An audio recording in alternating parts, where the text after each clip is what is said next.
చెప్పేదంటే 20 మంది రూమ్లో వచ్చి మా ఉద్యోగులు పోతేశారు. ఉద్యోగులు పోకుండా కాపాడు. మీ ఉద్యోగుల కోసం 3 లక్షలు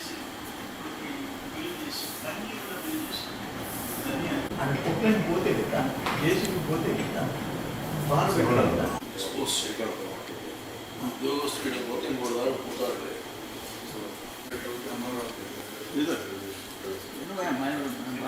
నెల్లూరు జిల్లాలోని ఉమ్మడి జిల్లా శాసనసభ్యులు మంత్రుల యొక్క సమీక్షా సమావేశం జిల్లా అధికార యంత్రాంగంతో కలిపి జిల్లా కలెక్టర్, జాయింట్ కలెక్టర్ అందరం కలిసి జిల్లా యొక్క సంక్షేమం, అభివృద్ధి కార్యక్రమాలపైన ఒక సమీక్ష చేసుకోవడం జరిగింది.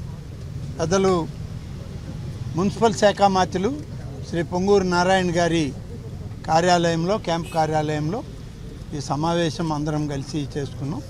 ఒక వెంకటగిరి ఎమ్మెల్యే గారు మాత్రం ఆయనకి వేరే కారణాలతో చెన్నై పోవడం వల్ల వారు ఒక్కరే రాలేదు. మిగిలిన అందరు శాసనసభ్యులు కూడా హాజరు కావడం జరిగింది. నియోజకవర్గాల పరిధిలో ఉన్నటువంటి అనేక సమస్యల్ని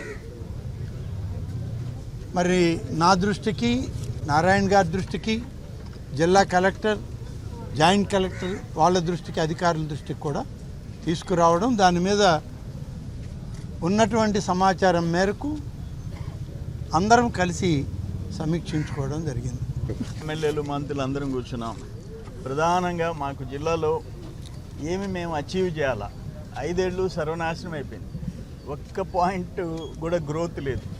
ఇక్కడ మేము దగ్గర ఎయిర్పోర్ట్ తెచ్చుకోవాలా. మా టైంలో ఆనాడు మా ముఖ్యమంత్రి గారు చంద్రబాబు నాయుడు గారు ఫౌండేషన్ వేశారు. ఇటు దుగ్గరాజపట్నం పోర్ట్, ఇక్కడ ఎయిర్పోర్ట్. అట్లే కిసాన్ SEZ ఇప్పుడు పివి నరసింహారావు గారు అప్పుడు 2300 ఎకరాలు, 2000 ఎకరాలు ఖాళీ. అక్కడ రిలయన్స్ 2600 ఎకరాలు ఖాళీ. అక్కడ SEZ 5000 ఎకరాలు ఖాళీ. సో వీటన్నిటిలో పరిశ్రమలు ఎట్లా తేవాలా, పెట్టుబడులు ఎట్లా తేవాలా. వెళ్ళిపోయిన container port, Krishnapatnam container port తీస్తే 12,000 మందికి బతుకుదేరు. దాన్ని ఎట్ట మళ్ళీ తిరిగి సాధించాలా. ఇవన్నీ మేము ఇరిగేషన్లో జరిగిన స్కామ్, ఇరిగేషన్లో ల్యాండ్ స్కామ్ అది ఉంది కదా, శాశ్వత పట్టాలని చెప్పి POT యాక్ట్ తెచ్చి పేదోళ్ళ గొంతు కోసారే. పెద్దోళ్ళు వైసీపీలో పెద్ద మనుషులందరూ 100,000 ఎకరాలు జిల్లాలో పేదోళ్ళ నోళ్ళు కొట్టి రిజిస్ట్రేషన్ చేయించుకున్నారు. వాటన్నిటినీ విచారించి తిరిగి ఆ పేదోళ్ళకి ఆ భూములు చెందేటట్టుగా చెయ్యాలని చెప్పి మా అందరి అభిప్రాయాలు మంత్రులతో షేర్ చేసుకున్నాం. అందుకని మా ఒకటే ఎయిమ్, ఈ జిల్లాలో పరిశ్రమలు, పెట్టుబడులు రావాలా, ఈ జిల్లాలో రైతు బిడ్డలకి న్యాయం జరగాల.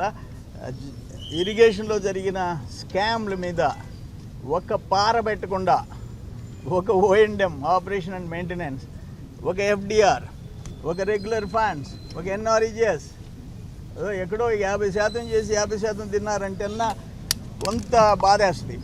అసలు 100% తినేశారంటే ఆ ఊర్లో ఆ పని జరిగిందే తెలియకపోతే ఇటువంటివన్నీ చర్చ జరిగినాయి. నెల్లూరు జిల్లా భవిష్యత్తు కోసం, ఉమ్మడి జిల్లా భవిష్యత్తు కోసం, ఇక్కడ పరిశ్రమలు, ఇరిగేషన్ అన్నీ గాడిన పడేదానికోసం డెడికేటెడ్గా వర్క్ చేయాలని చెప్పి అందరం కలిసి మాట్లాడుకున్నాం. Okay, thank you.